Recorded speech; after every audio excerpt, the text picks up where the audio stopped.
right, welcome to another episode of Piecing It Together, the podcast where we take a look at a new movie and try to figure out what movies inspired it.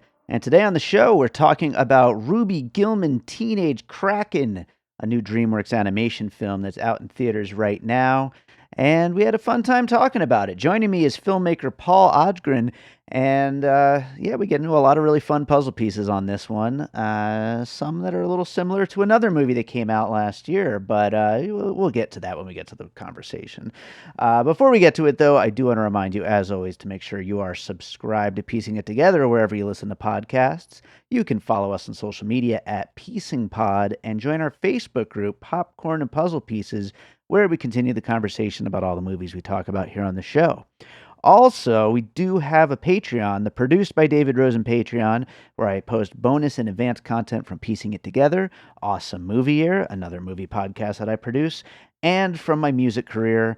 So there's lots of stuff over there. I'm actually about to post a film score that I recently did that I'm going to release as an exclusive on the Patreon. So you'll be able to check that out if you go and subscribe. So check it out. It's patreon.com/bydavidrosen. But of course, I appreciate you just being out there and listening as well.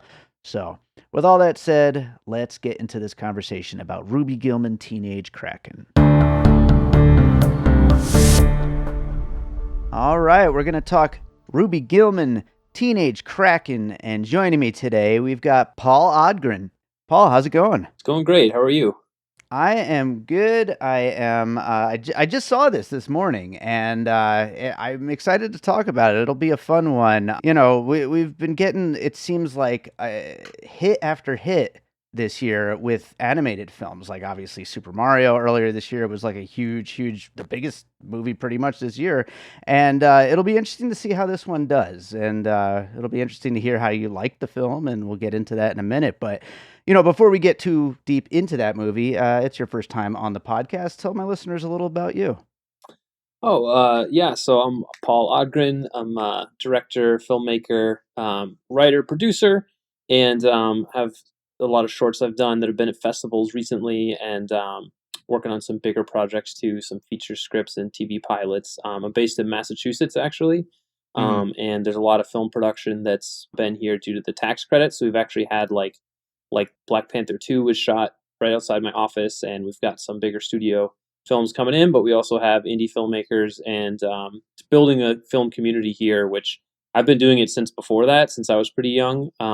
But it's nice because it's really opening up the doors a bit to collaborate with some great experienced people on your own projects locally, and not having to bring everyone from New York or LA for certain things. So Sure. yeah, so that's me, based here, been making films and doing freelance production and post-production work for many years, and just trying to have a good time and work on stuff that I like to do.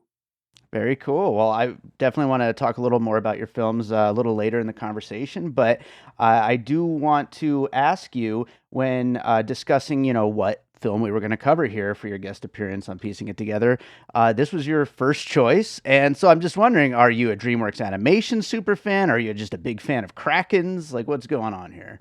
Well, I mean, I'm a fan of DreamWorks for sure, and there are a lot of popular films that are coming out too that I would have loved to talk about on this sort of summer schedule. But obviously they're popular, and I know you'd listed some that other people were talking about.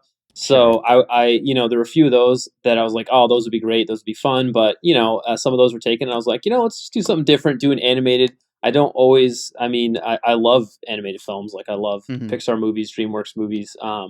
And so I just thought, it'd be fun to kick off the conversation around that, just for something different, and they're always fun to watch, entertaining and imaginative. So I figured, why not?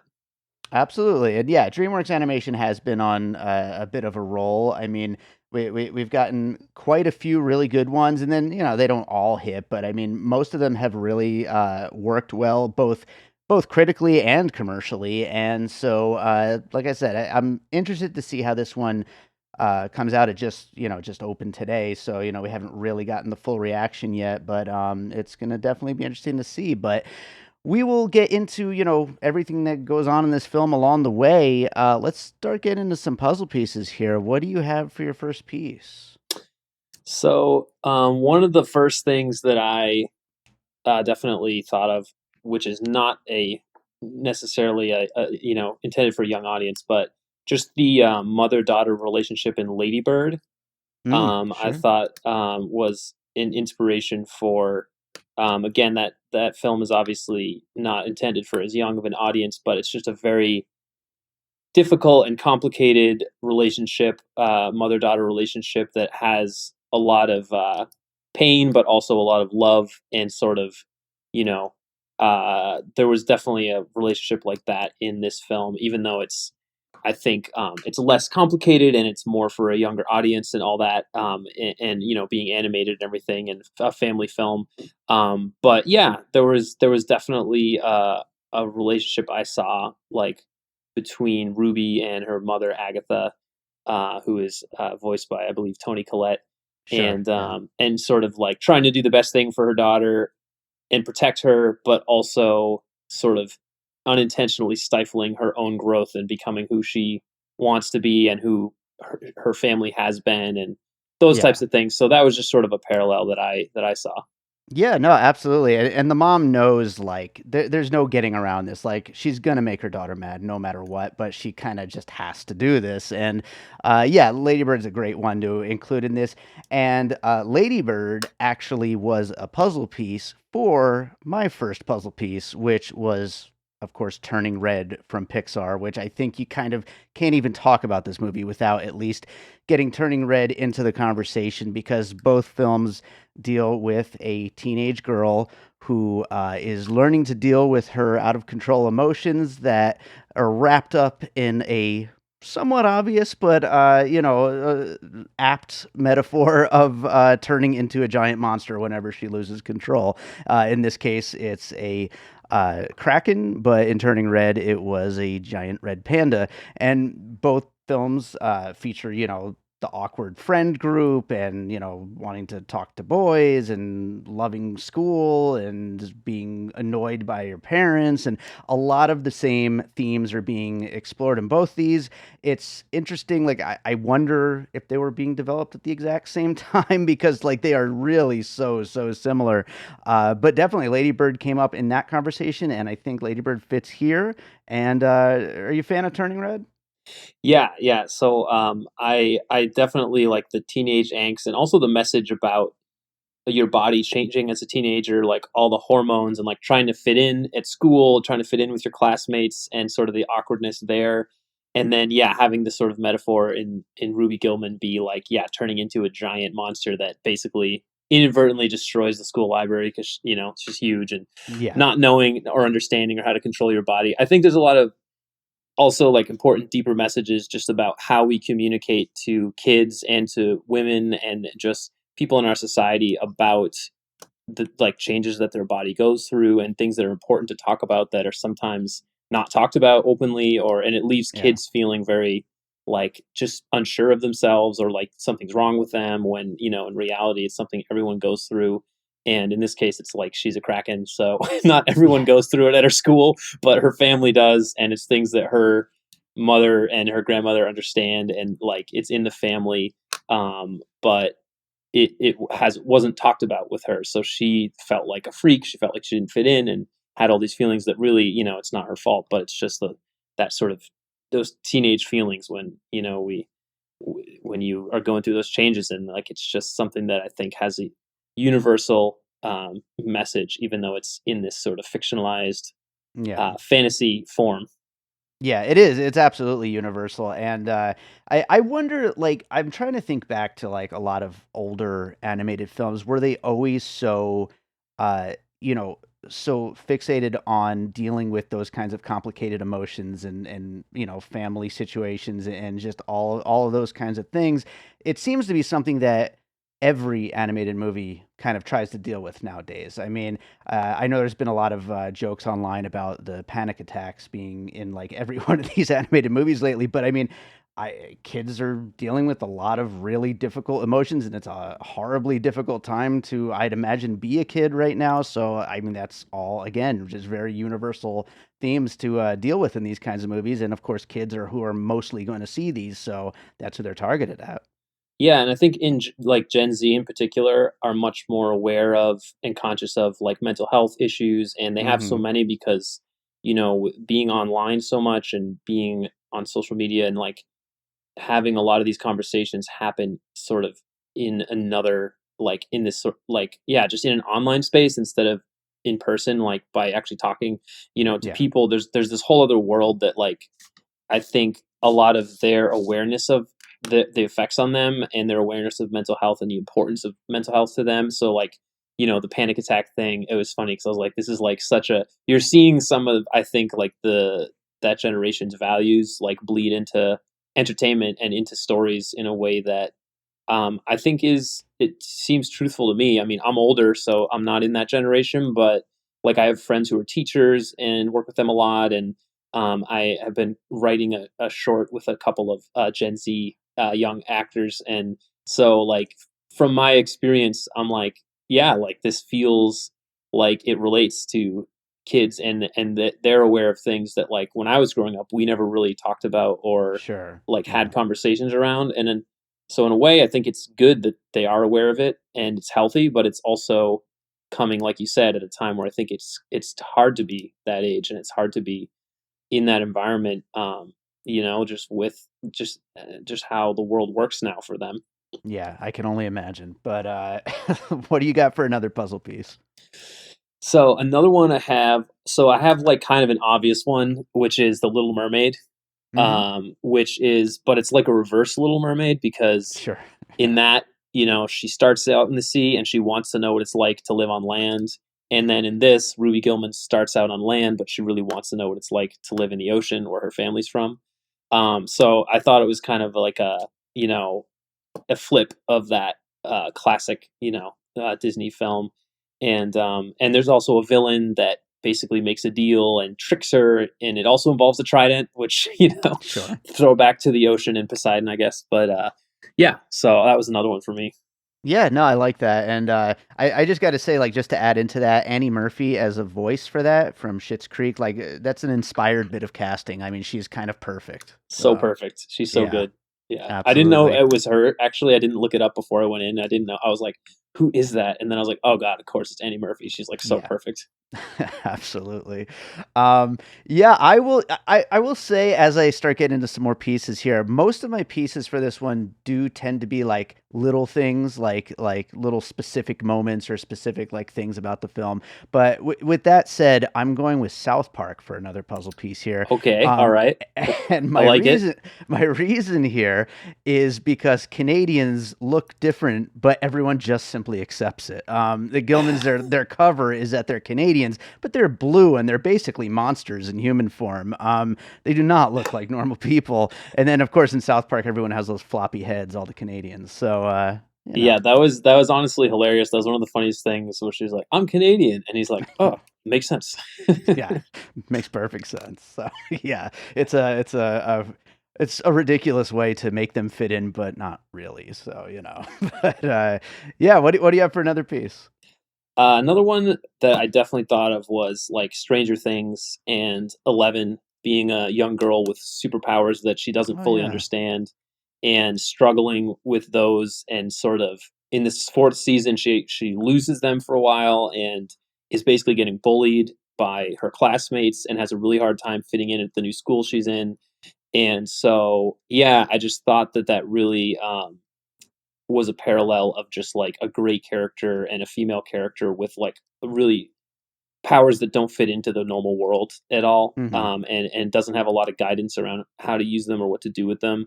But ultimately, they end up saving her friends, which is also the case in like Ruby Gillman. sure. And there's also like a dance at the end of the second season. There's a lot around of Stranger Things. There's a lot around going to the dance with Mike. And so this in Ruby Gillman, a big thing was asking Connor to prom. I think his name is Connor, right?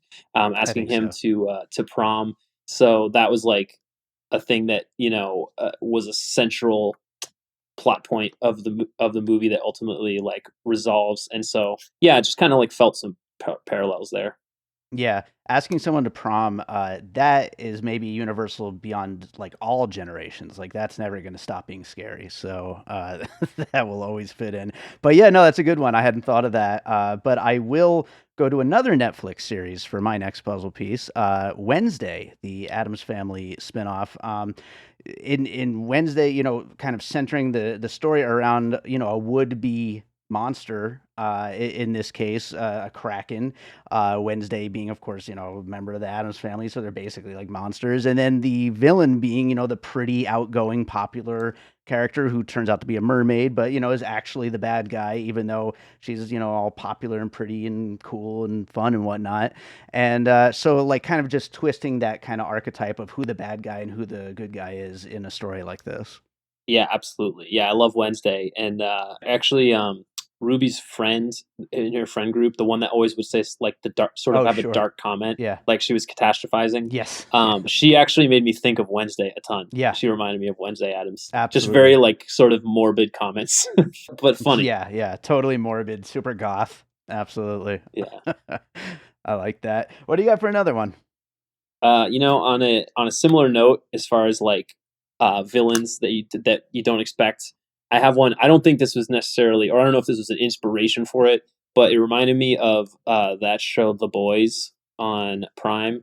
In the sense that, like in the pilot of that show, you think that Homelander is the hero, and he's kind of like the white male, upstanding celebrity that everyone thinks is the good guy, and then you find out that he's actually like the worst, and Hmm. he's like the villain of the whole show. And so, just like you said, I thought of that with like Chelsea, who's Narissa, the mermaid, who at first, like, she's sort of like the white popular pretty girl that everyone loves and adores, and then it turns out that she's like actually the villain and the monster. And it's like that sort of archetype that I think in the 90s and the 2000s, like, she would have been the protagonist and she Right. would have been the hero. And now we're starting to see that flipped around, like even in something like Velma too. We're seeing that show on HBO. Yeah, And yeah. so yeah, so I had a similar feeling about that, which it's interesting, and it's refreshing to see those stories start to be told in a different way, I think. Yeah, that's interesting. Bringing up so many in a row, really, that kind of deal with that, with twisting, who would traditionally be the good guy and the bad guy, and just flipping them around. So that is interesting that we're seeing a lot of that in a row right now. And I mean, it's just, I guess, people love it. So, Yeah, yeah, I think it has to do with like different perspectives and diversity, and instead of sort of idolizing the like white male and female protagonists like have been for a long time, I think there's just like people are starting to flip that narrative and getting opportunities to do it in mainstream entertainment, which is like exciting to see in a way. It's exciting to see that happen, and that we're living in a time where those stories can be flipped around in a new way. So I'm here for it. I love it. absolutely. I will go with another tiny little puzzle piece here. I'm going with Gremlins because if you get wet, you turn into a monster. So, I mean, it's a very simple, plot point, a very simple rule for the character. But if she falls into the water, she starts turning into a giant kraken. And of course, the Mogwais turn into gremlins when they get wet. So, Totally. Yep, that's a good one. nice, quick, easy one there. Do you got another puzzle piece you want to bring up here? Oh, let's see. Yeah, I made some notes because I thought of a bunch of them. Awesome. So another one is, I think, kind of my last big one is, I was just thinking of that show Killing Eve, Okay. that Phoebe Waller-Bridge was like, she created it and was the showrunner on the first season. And it's sort of an unusual, like, again, I don't know if it was really like an inspiration necessarily for this, but just to see like an action series that typically would be like a male role, like a James Bond or like a Born Identity type thing, Hmm. that she flipped with having Sandra Oh and Jodie Comer, basically as making an action show that features women. And then Ruby Gillman, it's like all the fighting, all the warriors are women in that movie. So like Ruby, and then her mom and her grandmother are like the warriors. The krakens, the female krakens, are the big strong ones, and the male ones are like the small ones. And ultimately, the villain is also a woman. So really, it's like it's all female action, and it's female relationships, but also the fight scenes at the end, like the Yeah. big sort of epic fight scenes over the fate of their society.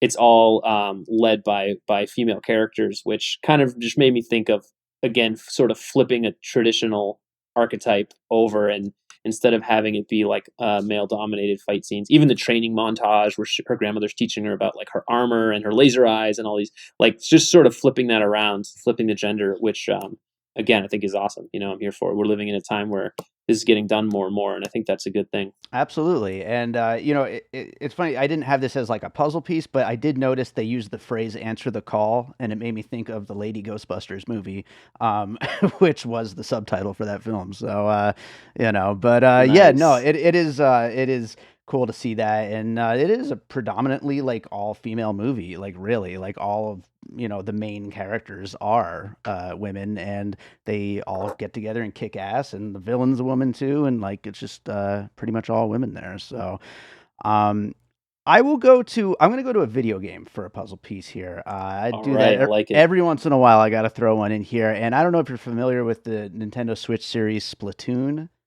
um I'm not. so this is like it's like a party game where like everybody, like kind of like a first person shooter style party game though, where everybody is like shooting each other with ink. But the main thing though is that they're all like anthropomorphized squid people, and they all have that attitude and that like just go go go, exciting like Saturday morning cartoon kind of energy to them.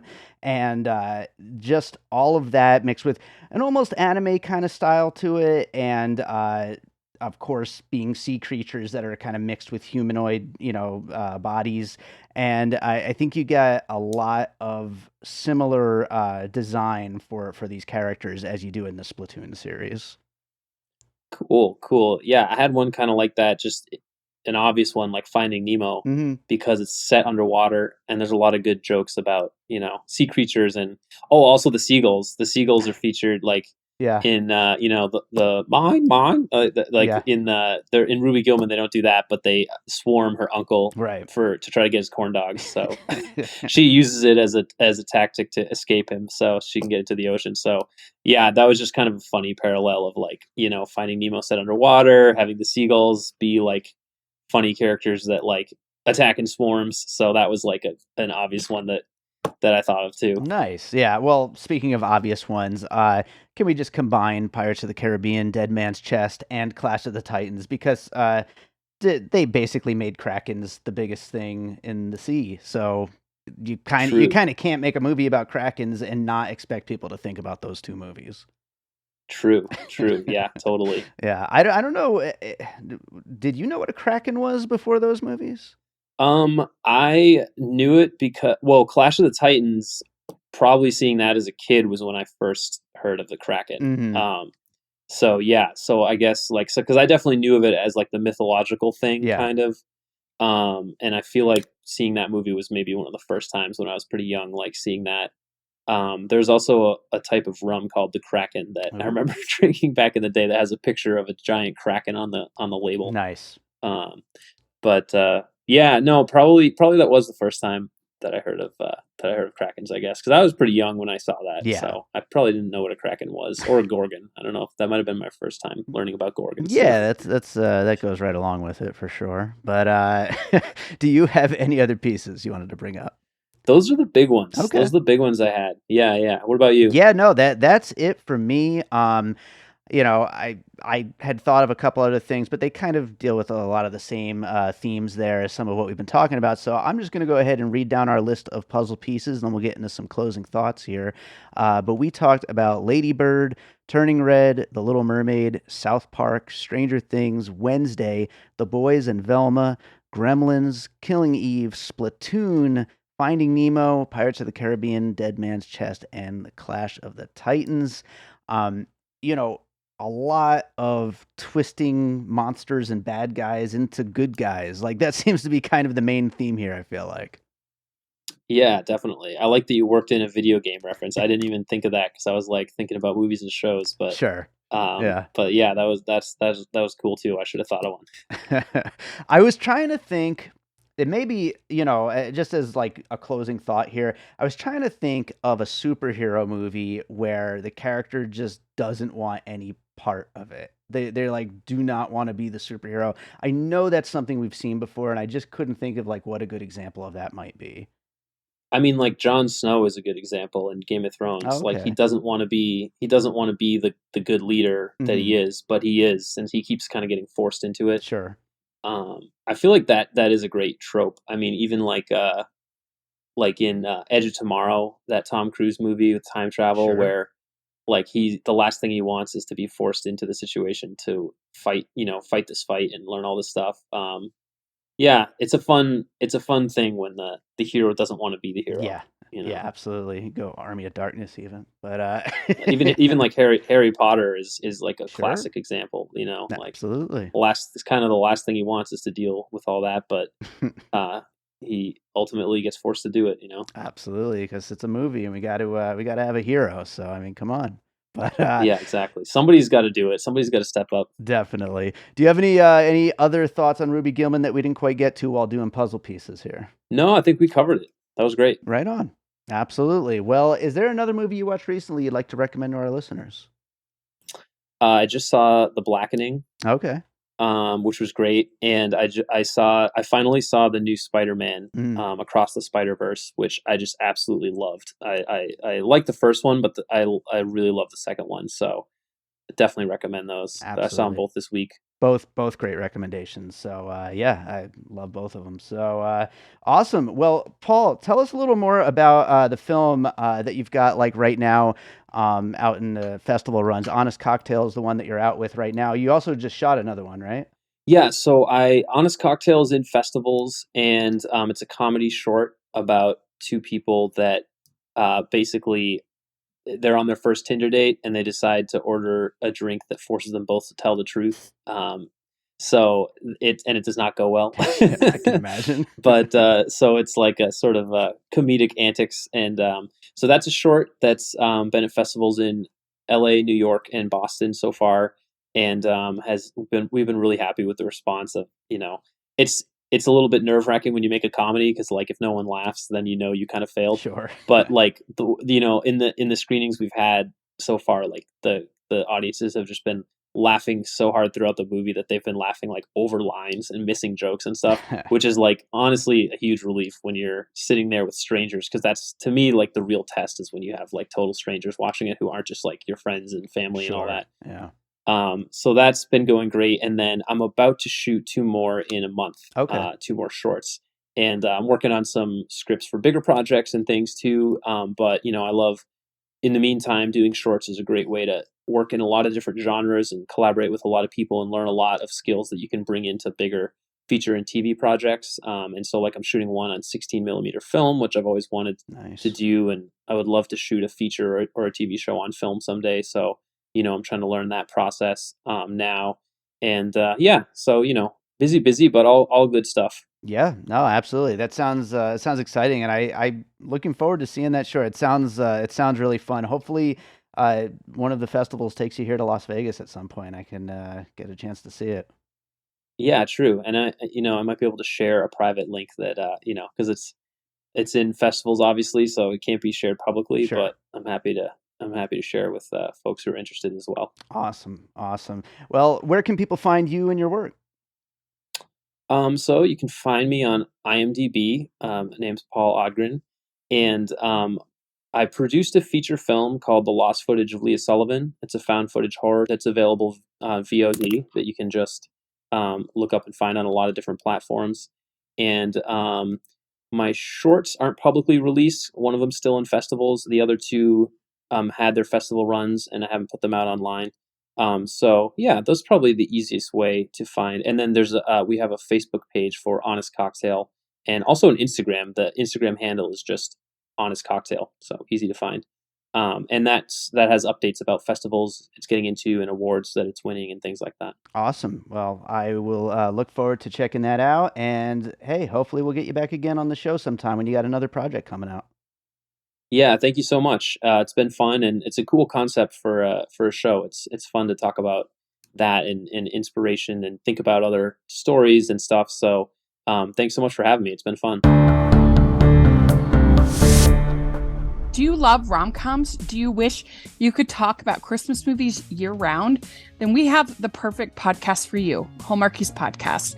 Throughout the year, we cover all things romance, holiday, and Hallmark, including recaps of every Hallmark show, like When Calls the Heart and The Way Home. You can also get loads of bonus content covering shows like Bridgerton, Sweet Magnolias, and Just Like That. We are an all-female group of friends who are passionate for these shows and movies and give our honest opinions as well as gush over what we love so much. But that's not all. Every Monday, there are interviews with all your favorite actors, writers, directors, and more. Check out Hallmarkies Podcast on all your podcast providers and on YouTube. That's Hallmarkies Podcast wherever you listen to podcasts. All right, so I hope you enjoyed that conversation about Ruby Gillman Teenage Kraken. Thank you to Paul Odgren for joining me on that one, and thank you to you for listening. If you're enjoying piecing it together, make sure you are subscribed wherever it is that you're listening, and if there happens to be a 5-star button you could hit, I would appreciate it if you did that. Maybe even leave us a little review. And, of course, you can follow us on social media at Piecing Pod and join our Facebook group, Popcorn and Puzzle Pieces, where we continue the conversation about all the movies we talk about here on the show. We got a lot more piecing it together on the way. Lots of episodes in the can right now. Some of them you can find over on that Patreon, the Produced by David Rosen Patreon. Some of them will be up whenever they get up, but lots of movies to cover. So definitely make sure you're subscribed and keep an eye out for all that new stuff that's on the way. Let's close this out with a piece of music like I always do. And let's see, what should I play on this one? I'm going to play a song from my most recent album, More Content. One that kind of feels a little floaty, underwatery, kind of like from down under where Ruby Gillman lives. Why not, right? I don't know if it fits, but it might. It's called Secret Places. Hope you enjoy it. We'll be back with more piecing it together real soon.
An All Points West production, produced by David Rosen in Las Vegas.